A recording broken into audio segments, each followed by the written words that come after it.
बिस्मिल्लाहिर्रहमानिर्रहीम। एक हिरन की शिकारी एक घने जंगल में एक शिकारी रोज़ शिकार के लिए निकलता था। वो हमेशा फ़ख्र करता कि उसके निशाने से कोई जानवर नहीं बच सकता। एक दिन वो सुबह सवेरे बंदूक लिए निकला। कुछ दूर गया तो एक खूबसूरत हिरन को नदी के किनारे पानी पीते देखा। हिरन की आंखों में मासूमियत और चेहरे पुरसुकून था।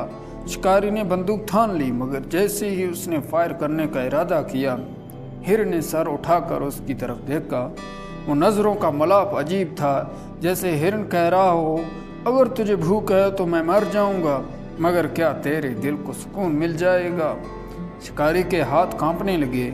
उसे अपनी बेटी याद आई, जो इसी हिरन की तरह नाजुक और मासूम थी। बंदूक नीचे गिर गई। हिरन ने एक लम्हा शिकारी को देखा, फिर आहिस्ता आहिस्ता जंगल की तरफ दौड़ गया। शिकारी देर तक वहीं खड़ा रहा।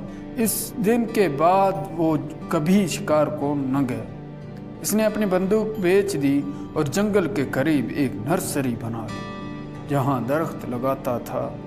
अब जब भी कोई हिरन करीब आता, वो मुस्कुरा कर कहता, शुक्रिया, तुमने मुझे इंसान बनना सिखाया। तो दोस्तों, ये था कहानी हिरन और शिकारी का।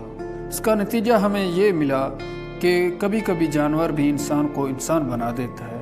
अगर वीडियो अच्छी लगी तो लाइक और कमेंट, सब्सक्राइब करना न भूलिए। तब तक इंतज़ार फरमाएं अगली वीडियो तक।